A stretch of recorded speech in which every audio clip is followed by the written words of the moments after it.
ng tanong at sagot 116 hanggang 119. Aking babasahin sa wikang Tagalog at ating pakinggan ng maigi. Tanong 116. Bakit kinakailangan para sa mga Kristiyano ang manalangin? Ang sagot, sapagkat ito ang pangunahing bahagi ng pasasalamat na hinihingi ng Diyos sa atin.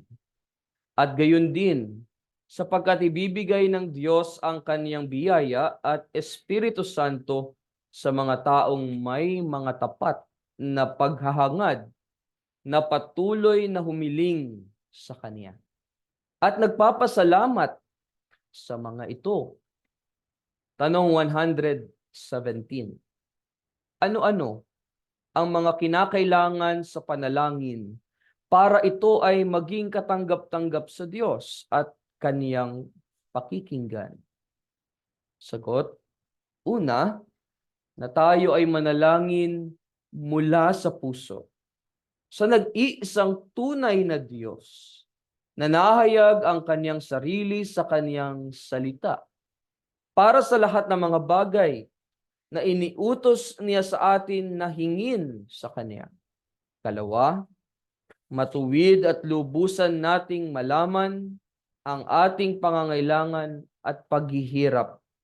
Nang sa gayon tayo ay magpakumbaba sa ating mga sarili sa presensya ng Kanyang banal na kamahalan.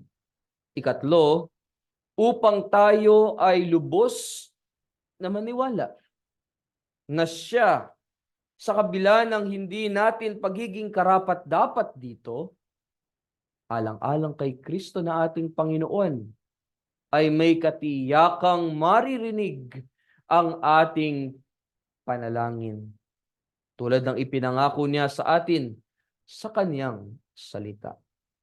Tanong 118. Ano ang iniutos sa atin ng Diyos na hingin sa Kanya? Sagot, lahat ng mga bagay na kinakailangan para sa kaluluwa at katawan, na nakapaloob sa panalangin na itinuturo sa atin mismo ni Kristo na ating Panginoon. Tanong 119. Ano ang mga nakasaad sa panalangin ito? Sagot, Ama naming nasa langit, sambahin nawa ang pangalan mo. Dumating nawa ang kaharian mo. Masunod nawa ang kalooban mo. Kung paano sa langit, gayon din naman sa lupa. Bigyan mo kami ngayon ng aming pagkain sa araw-araw. At patawarin mo kami sa aming mga utang. Gaya rin namin na nagpapatawad sa mga may utang sa amin. At huwag mo kaming dalhin sa tukso, kundi iligtas mo kami sa masama. Sapagkat iyo ang kaharian, ang kapangyarihan, at ang kalwalatian magpakailanman. Amen.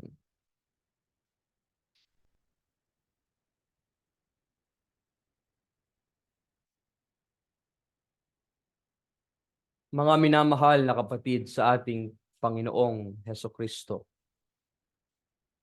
ang panalangin ay napakahalaga sa buhay ng isang Kristiyano. At ayon sa Katekism, ito ang pangunahing bahagi ng pasasalamat na hinihingi ng Diyos sa atin. Kaya sa anumang sitwasyon, anumang kalagayan natin, mahalagang isaalang-alang natin ang pagdarasal dahil ito'y nagpapakita ng pagtitiwala natin sa buhay na Diyos. Bagamat mahalaga ang panalangin, minsay hindi natin alam kung paano nga ba ito dapat gawin ng tama. Sa Matthew chapter 6,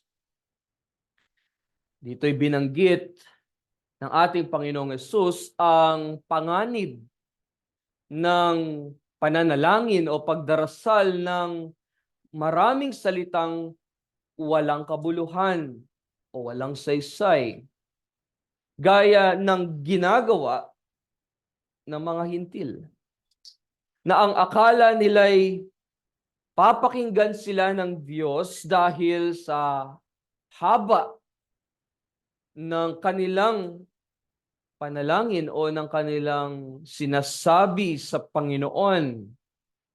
Rito'y mayroon tayong dapat malaman, dapat matutunan, at rito'y kailangan nating bumalik sa kung anong sinasabi sa atin ng salita ng Diyos. Kailangan nating bumalik sa kasulatan.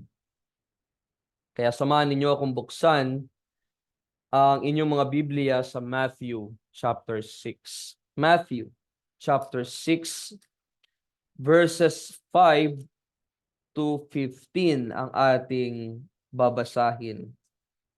Matthew chapter 6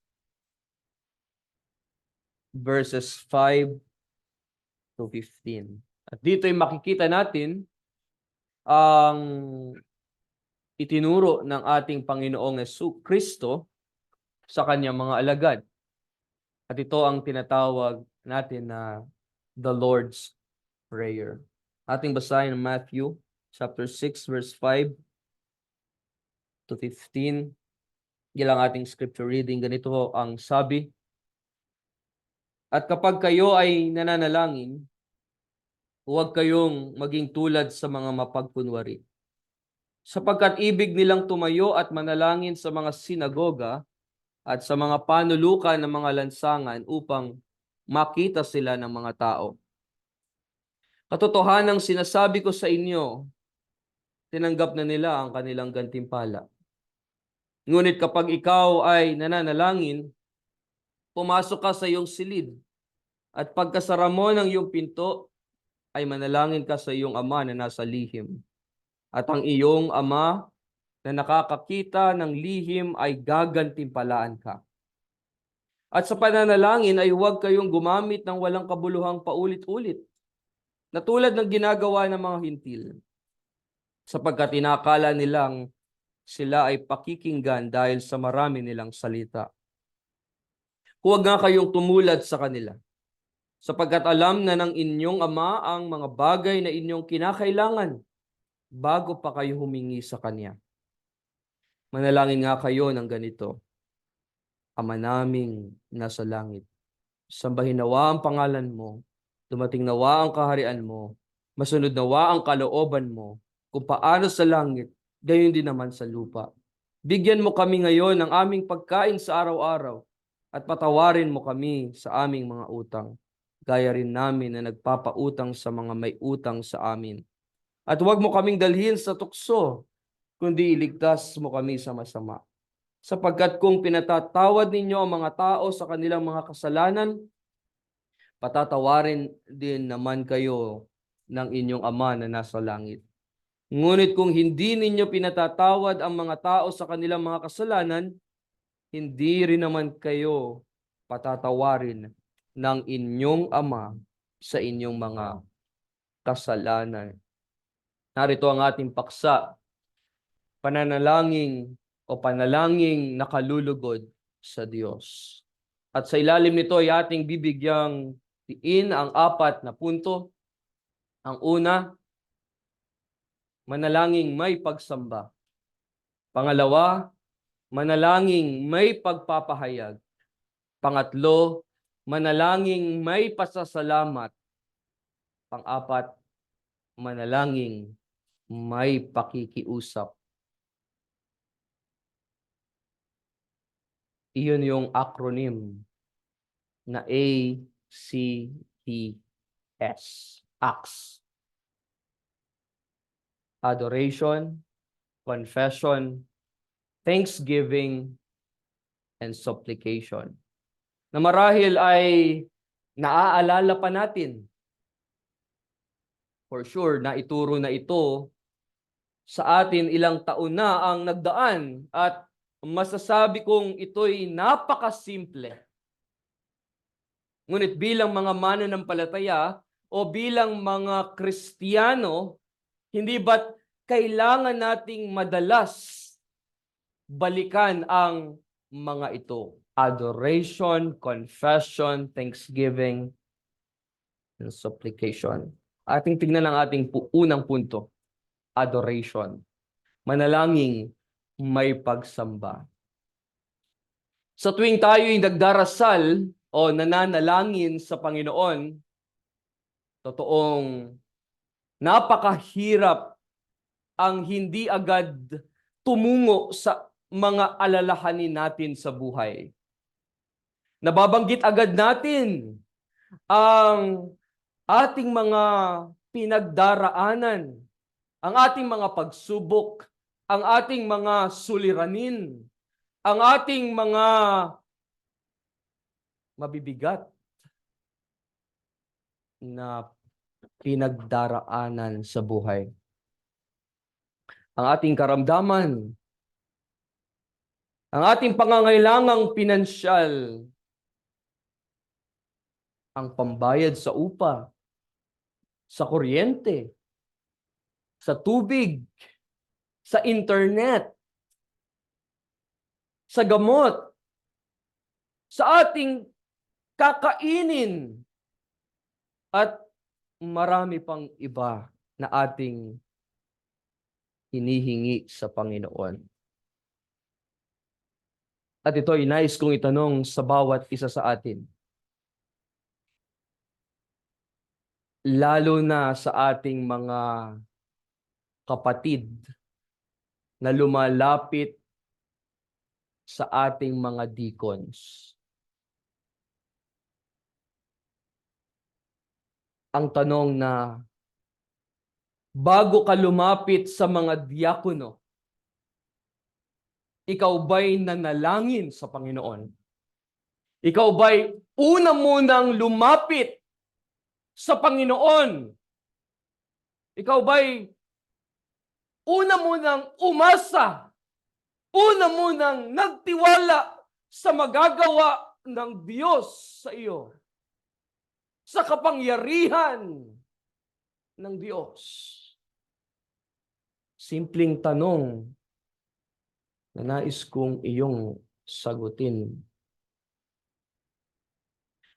Mga kapatid, sa panalangin, meron pala tayong dapat unahing gawin at dapat balik-balikan ng madalas sa tuwing tayo'y nagdarasal.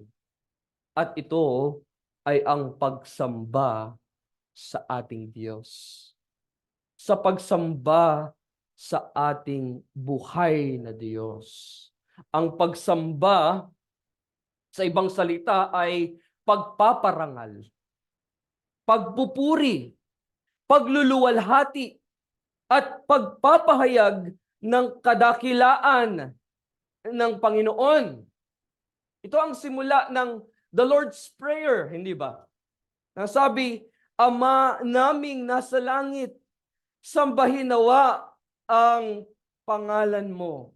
Sinasabi nating, huwag sa amin, o Panginoon, kundi sa iyong pangalan ay ibigay ang karangalan dahil sa iyong tapat na pag-ibig at dahil sa iyong katapatan. Ang Diyos, mga kapatid, alam niya kung gaano siya kadakila. At kung tutuusin, hindi niya kailangang marinig ito mula sa atin. Ngunit ninais niya ang ating papuri at gusto niyang marinig ito mula sa atin. Kaya ito'y isang bagay na dapat nating pag-isipan o pagnilay-nilayan. Na kapag tayo'y nagdarasal, Ilan sa ating mga salita ang nauukol para sa ating Panginoon? Iniisip ba natin ang kadakilaan ng ating Diyos? Tandaan sana nating ang pagdarasal na may pagsamba ay isang paalala na hindi tayo nagdarasal sa isang karaniwang o limitadong Diyos. Sa tanong 117, ano-ano ang mga kinakailangan sa panalangin para ito ay maging katanggap-tanggap sa Diyos at Kaniyang pakikinggan? Ang sagot, una, na tayo ay manalangin mula sa ating mga puso sa nag-iisang tunay na Diyos na nahayag ang Kaniyang sarili sa Kaniyang mga salita. So tinuturo pala ng katekismo or ng katekism na tayo'y tumungo sa salita ng Diyos. Sapagkat doon, dito mga kapatid, dito sa salita ng Diyos, makikita natin ang mga katangian ng ating buhay na Diyos. Alam kong sariwang-sariwa sa atin ang mga katangian or attributes ng Diyos, the incommunicable and communicable attributes of God. Ng kaniyang mga incommunicable attributes, that He is one, simple, independent, infinite, immutable. Ang kanya namang communicable attributes, that is His knowledge, His wisdom, His goodness, His love, His grace, His mercy, His long-suffering, His holiness, His truth, His righteousness, His power. At habang mas nakikilala natin siya, habang nauunawaan natin ang mga katangian ng Diyos na ating nakikita o na ating naririnig mula sa salita ng Diyos, dumarami ang mga salita ng papuri, ang mga salita na nauukol sa ating Panginoon sa tuwing tayo ay nananalangin sa Panginoon. Pangalawa sa ating punto, confession. Manalangin may pagpapahayag. Let's say, ikay nakapanakit ng damdamin ng iyong kapwa. Na kahit hindi ka magpahayag o magsabi ng salitang sorry, pasensya na, o patawarin mo ako. Alam nyo bang maaaring lumipas yun at patawarin ka nung taong nasaktan mo. Ganoon madalas ang nangyayari. Hindi ba? Sa loob ng ating pamilya, maging sa iglesia. Ngunit, iyon ay hindi tama. Lalong-lalo na sa Diyos na banal, na matuwid, na makatarungan. Hindi natin dapat iwasan ang magpahayag ng ating mga kasalanan sa Kanya. Dahil sa tuwing tayo'y nagkakasala, naka-record yun. Kumbaga, may database ang Diyos sa lahat ng ating mga nagawang kasalanan. Hindi upang tayo'y Kaniyang ipahiya, kundi ito'y dahil ang Diyos ay matuwid. Ang Diyos nais niya o gusto niyang ipatupad, ipamalas ang kaniyang mga batas. Siya'y makatarungang hukom. At ang unang bagay na gagawin natin sa mga nagawang kasalanan ay ang ipahayag ito sa Kanya. Ito'y katulad sa pagsamba na kung tutuusin, di niya rin kailangan ang ating pagpapahayag ng ating mga kasalanan sapagkat alam niya ang lahat patungkol sa atin. Siya ang nakakaalam ng lahat ng bagay. Magyang laman ng ating puso't ang ating isipan, lahat ng ating ginagawa, ang lahat patungkol sa atin. At mas kilala niya tayo kaysa tayo sa ating mga sarili. Hindi ba? Kung minsan hindi mo nga kilalang yung sarili. Ngunit ang Diyos, kilalang kilala Kanya. Minsan hindi mo kilala ang iyong sarili. Ngunit ang kagustuhan ng ating Diyos ay ating ipahayag ang ating mga kasalanang nagawa. Sa panalangin may pagpapahayag, dapat nating maunawaan kung kanino tayo nakikipag-usap. Iyon ay walang iba kundi ang Diyos ng liwanag na sa Kanya ay walang anumang kadiliman. Sapagkat ang Diyos natin ay isang apoy na namumugnaw o tumutupok. At tayo na mga masasama ay parang dayami sa harapan niya. Kaya sa dakilang Diyos na ito tayo ay magpakumbabang magpapahayag ng ating mga kasalanan. Tinuro sa atin ni Jesus, sabi doon sa Lord's Prayer, patawarin mo kami sa aming mga utang. Ibig sabihin, sa tanong at sagot 126 sa ating katekism, ang sabi, malugod nawa kayo alang-alang sa dugo ni Kristo, na hindi ibilang sa aming mga dukhang makasalanan ang aming mga paglabag, ni ang kasamaan na laging nasa amin. At sa tanong 117, tanong at sagot 117, dapat nating malaman ang ating pangangailangan at paghihirap. Nang sa gayon tayo ay magpakumbaba sa ating mga sarili sa presensya ng Kanyang banal na kamahalan upang tayo ay lubos na maniwala na siya sa kabila ng hindi natin pagiging karapat-dapat dito, alang-alang kay Kristo na ating Panginoon ay may katiyakang maririnig ang ating panalangin.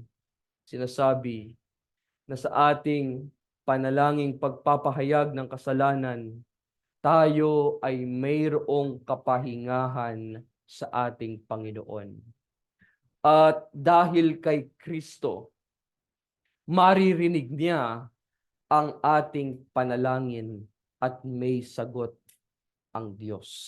Tulad ng isinulat ni Santiago tungkol sa taong nagdarasal, ang sabi niya sa James chapter 5 verse 15, James chapter 5 verse 15, at kung siya ay nagkasala, siya ay patatawarin.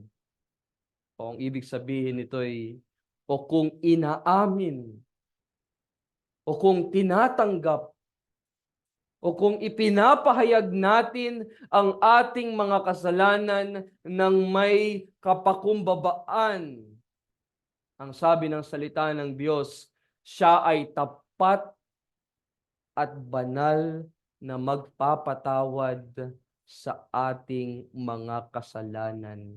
At tayo'y lilinisin sa lahat ng ating mga karumihan, sa lahat ng ating mga kalikuan. Ngayon sa pangatlong punto, thanksgiving o manalangin may pasasalamat. Sa ating mga buhay, hindi natin maiiwasan na makatanggap ng mga kagandahang loob mula sa ating kapwa. Minsan, ito ay nasa ng isang kahangahangang regalo o gawang kabutihan na hindi natin inaasahan, yung bang surprise. Sa mga sandaling ito, karaniwan nating reaksyon ay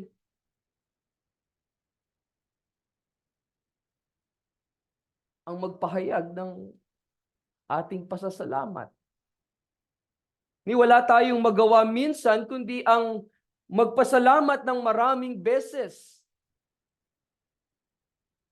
At ang iyong ginawa ng ating kapwa ay hindi natin malilimutan. Kung minsan ay dahil sa sobrang tuwa natin, todo tayo pasalamat sa taong iyon hanggang sa makauwi, magkahiwalay kayo, dadamputin mo yung cellphone, i-chat mo pa siya ng talagang super thankful ka dahil sa surprise gift na kaniyang ibinigay sa iyo. Mga kapatid, tayo ay binigyan ng Diyos ng isang napakalaking biyaya. Ang kaligtasan sa pamamagitan ng ating Panginoong Jesucristo na napako doon sa krus ng Kalbaryo. Tayo ay ibinaba ng ating mga pagkakasala. Patungo tayong lahat doon sa walang hanggang kaparusahan sa impyerno. Subalit sa kaniyang biyaya, tayo'y kaniyang iniangat, tayo'y kaniyang itinaas, tayo na mga mula sa putik ng kasalanan. At ngayon tayo binigyan ng puwang sa kaniyang harapan, sa kaniyang kaharian, o doon sa langit mismo, sa kaniyang tahanan. Kaya sa ating pagtanggap sa biyayang ito ng buhay na walang hanggan sa pamamagitan ni Jesucristo, ang tamang tugon ay ang magpasalamat sa Kanya. Kung tutuusin, alam ng Panginoon, makinig, na kung tutuusin, alam ng ating Panginoon na wala tayong maibibigay na kapalit. Wala tayong maibibigay na kapalit. Sapagkat ang lahat ng ito ay kanyang pag-aari. Wala tayong pag-aari kahit isa. Gayunpaman, iniuutos niya sa atin na tayo ay maging mapagpasalamat. Tayo'y maging mapagpasalamat. At tandaan mo sana ito, aking kapatid. Tandaan natin ito. Trademark ng isang Kristiyano ang mapagpasalamat.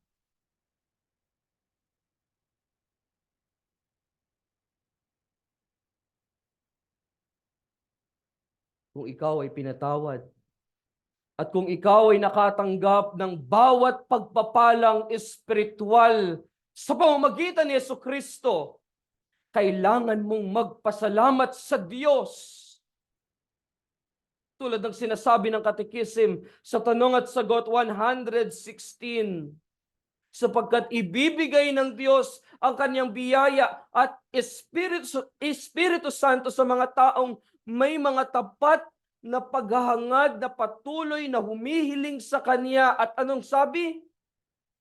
At pasasalamat at nagpapasalamat sa mga ito. Sa ating araw-araw na pamumuhay, mayroong isang bagay na dapat nating alalahanin at ipagpasalamat ng hindi bababa sa isang beses. Hindi bababa sa isang beses. At iyon ay ang biyayang ibinigay sa atin ng Diyos sa pamamagitan ng ating Panginoong Jesucristo. Hindi natin dapat kalimutan na magpasalamat sa Panginoon para sa kaniyang di maihahalin tulad na awa at biyaya. Ang ating panalangin nagpapasalamat sa Diyos ay dapat maging natural na bahagi ng ating buhay. Tulad ng ating paghinga. Bawat araw, bawat sandali, dapat nating alalahanin ang kabutihan ng Diyos. Sabi ng katikisim, medyo kakambyo lang ako ng kaunti. Sabi ng katikisim, ang panalangin ang pangunahing bahagi ng pasasalamat. Tandaan natin, ang sinabi, sapagkat ito ang pangunahing bahagi. Hindi po sinabing sapagkat ito ang tanging bahagi. Magkaiba yun. Magkaiba yung sinabing pangunahing bahagi doon sa tanging bahagi. Sapagkat ito ang pangunahing bahagi ng pasasalamat. Iniuutos sa atin ng Diyos na manalangin ng may pasasalamat.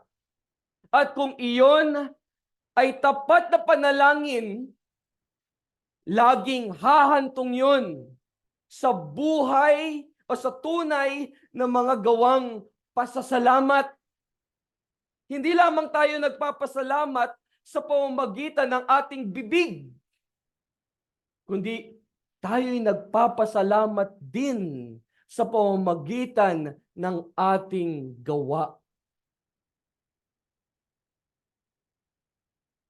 Yun bang excited kang mag-Lord's Day na kasi magpapasalamat ka sa lahat ng kabutihan ng Diyos sa iyo sa mga nagdaang mga araw? Yun bang maaga kang gigising para di ka malate sa pagsamba? Yun bang totoo sa iyong puso ang iyong pag-awit ng papuri sa Diyos? Yun bang mataimtim kang sumasabay sa panalangin ni pastor na di ka patayo-tayo, palakad-lakad, patingin-tingin sa iyong katabi o sa iyong cellphone? Yun bang matapat kang magkakaloob ng iyong salapi? Hindi fake. Yun bang seryoso kang makikinig sa pangangaral ng salita ng Diyos? Yun bang may kumausap sa iyo? Uy, alam mo, pwede kang clerk. Pwede kang elder. Pwede kang deacon. Pwede kang maging miyembro ng steering committee. O sa anumang paraan na ikaw ay makapagsisilbi o makapaglilingkod sa Diyos. At iyon ay iyong pasasalamat na kahit sa simpleng paghuhugas ng plato, paglilinis ng CR, pagwawalis o paglilinis ng church, pagsasaayos ng mga upuan at marami pang ibang mga bagay na magagawa natin para sa katawan ng ating Panginoong Jesucristo. Pasasalamat 'yon.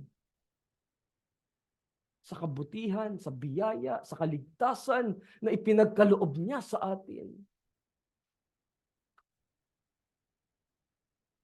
May mga pribilehiyo, may mga opportunity na ibinibigay sa atin ang Diyos para magawa natin, maipakita natin ang ating tunay na pasasalamat. Sana'y huwag nating tanggihan. Sana'y i-grab natin.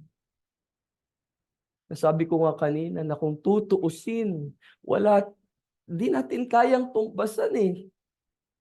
Ang ginawang pagsasakripisyo ni Kristo sa atin. Kaya nga sabi ni David, anong maibibigay ko sa lahat ng kabutihan ng Panginoon sa akin? Hindi natin kayang tumbasan iyon, pero nais ng Diyos na tayo magpasalamat sa pamamagitan, hindi lamang sa pamamagitan ng ating bibig, kundi sa pamamagitan din naman ng ating mga gawa. Pang-apat sa ating pag-aaral. Hindi ko alam, baka ito yung first time na mayroong pang-apat na point sa inyo. Kasi hirap putulin eh. Magiging act lang, ACT. Di ba? So, tinumpleto na natin. Sinama na natin pati yung S. Okay? Supplication. Manalangin may pakikiusap. Sabihin natin ikaw ay nagsimula sa iyong panalangin na may mga pangungusap ng papuri. Marahil gamit ang isang psalm. Kasi sa Book of Psalm, sa mga awit, maraming panalangin doon na ating maganda ring banggitin sa panalangin. O sa tuwing tayo nananalangin, nakikipag-usap sa Panginoon. O nagnilay ka sa ilang mga katangian ng Diyos. Ang kanyang katarungan, kanyang karunungan, kanyang kapangyarihan, kanyang katapatan. Pagkatapos, sinunod mo ang masusing pagpapahayag ng iyong mga kasalanan. At hinihingi mo ang awa ng Diyos sa pamamagitan ni Kristo. Pagkatapos, ay naglaan ka ng sandali sa tunay na pasasalamat. Iyong kinilala ang Diyos bilang ang mapagbigay na pinagmulan ng lahat ng mabuting bagay na mayroon ka. Kung iyon ang una mong gagawin, o kung ikaw ay magsisimula sa adoration, sa confession, sa thanksgiving, magugulat ka. Masusurprise ka dahil tila ang iyong mga alalahanin at pag-aalala ay kakaunti na. Ang iyong mga problema o ang iyong mga hinaharap na pagsubok ay tila nabigyan ng malinaw na paliwanag. Iyong matatanto na tila kaygaan na. Kaygaan ng dalhin ng ating mga problema. Dahil ang iyong panalangin ay nagsasaad ng kadakilaan, ng kapangyarihan, ng katapatan, ng pag-ibig ng Diyos na maaaring magpabawas sa laki o sa dami ng pagsubok o ng problema na ating kinakaharap. Pinuri natin siya bilang siyang ating saklolo, bilang siyang ating Jehovah na hindi nagbabago kailanman, na siyang may likha ng langit at ng lupa. Dahil ang iyong panalangin ay nagsasaad ng kabanalan, katuwiran, katarungan ng Diyos na maaaring nagpaunawa sa ating kinahihinat ng sitwasyon ngayon. Pinahayag natin siya bilang Diyos na mapagpatawad, at mahabagin. Dahil ang iyong panalangin ay nagsaad ng pagkakaloob ng biyaya ng Diyos dahil kay Kristo, na sa pamamagitan ng pagkilala sa kanyang kabutihan, nababawasan ang bigat ng mga suliranin na ating kinakaharap. Kaya after o pagkatapos ng adoration, confession, thanksgiving, that is the time. Ready na tayo na maaari na nating ihain ang ating mga kahilingan o pakiusap. At ito ang challenge o hamon. Hindi natin sisimulan, tatapusin, at pupunuin ang ating mga panalangin sa mga bagay na nais o gusto natin.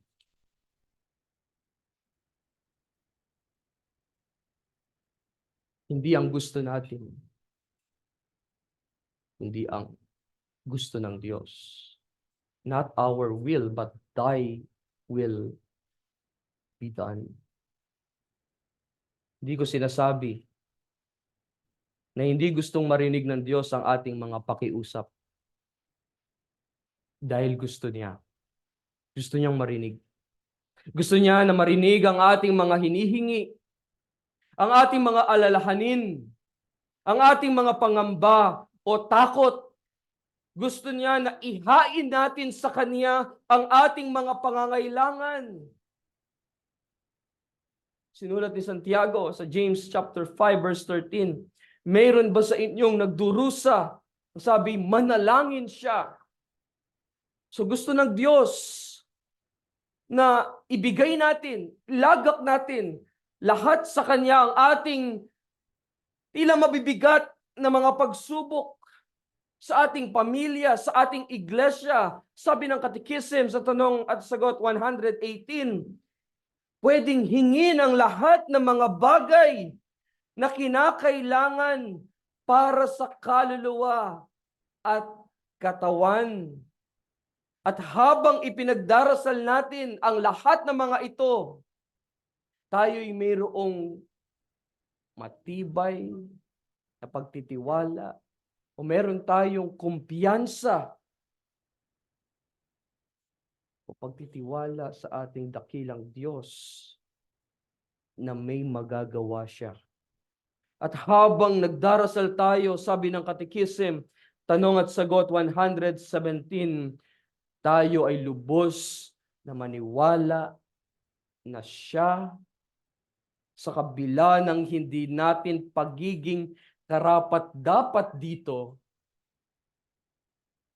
alang-alang kay Kristo na ating Panginoon, ay may katiyakang maririnig ang ating panalangin tulad ng ipinangako niya sa atin sa kanyang salita. Mga kapatid, ito ang acts ng panalangin.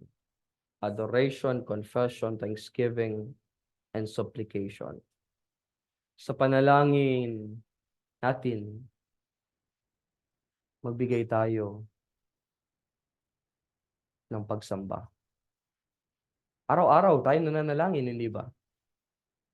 Huwag nating kalilimutang siya ating sambahin.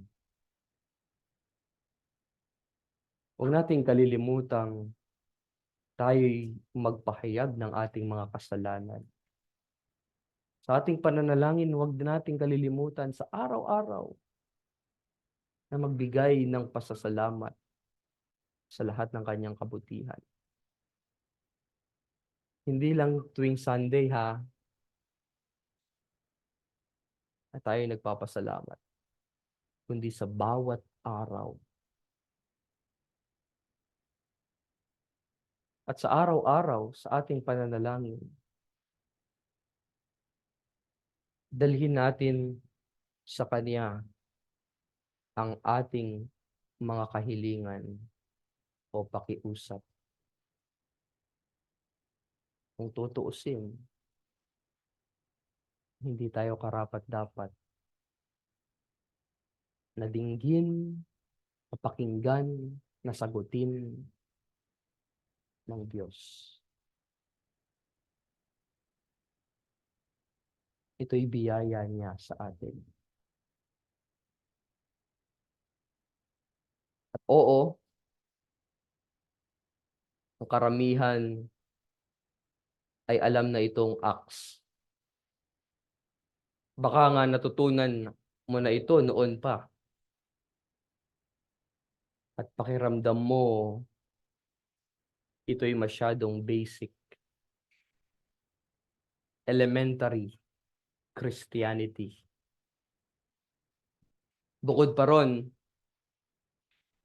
alam mo na ang Lord's Prayer. At ang mga panalangin sa Psalms. At maaaring sa mga nagdaang taon, ay nabasa mo ang ilang mga aklat tungkol sa panalangin. Nawa, ang naging reaksyon natin sa sermon na ito ay ang magpatuloy sa pagtawag sa pangalan ng Diyos. At tayo umasa na siya'y sasagot sa atin. At siya'y magpapakita sa atin ng mga dakilang bagay at mahirap na hindi natin nangalalaman. Call unto me, God says. Call unto me, and I will answer thee, and show thee great and mighty things which thou knowest not. Jeremiah 3:33. Amen. Tayo manalangin sa Diyos. Diyos namin makapangyarihan sa lahat, tunay na napakabuti mo sa amin. Kami na hindi karapat-dapat sa lahat ng iyong biyaya, na iyong ibinigay, ang kapatawaran ng iyong kahabagan,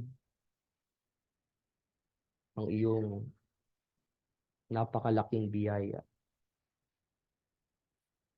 Higit sa lahat ang kaligtasan sa aming Panginoong Jesucristo. Salamat sa sermon na aming napakinggan ngayon, na kami napaalalahanan at natuto sa ilang mga bahagi ng pananalangin namin sa iyo. Tulungan mo po kami na ito'y mai-apply, maisabuhay namin, magampanan namin sa araw-araw. Na kami palaging magpasalamat, magpahayag ng aming mga kasalanan,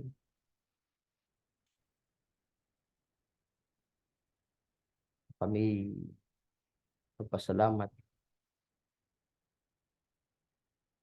at kami humingi sa iyo, hindi sa kagustuhan namin, kundi sa iyong kagustuhan lamang. Na ang lahat ng aming mga panalangin ay mangyari ang iyong kalooban at maluwalhati ang iyong pangalan. Tago niyo po ang lahat ng ito, mga salita na aming napakinggan sa aming mga puso, upang kami hindi magkasala laban sa iyo. Kami patatagin mo, tuloy mong samahan sa araw-araw na aming buhay. Ito ang aming panalangin sa pangalan ni Jesus. Amen. Tayo magkakaloob sa Panginoon.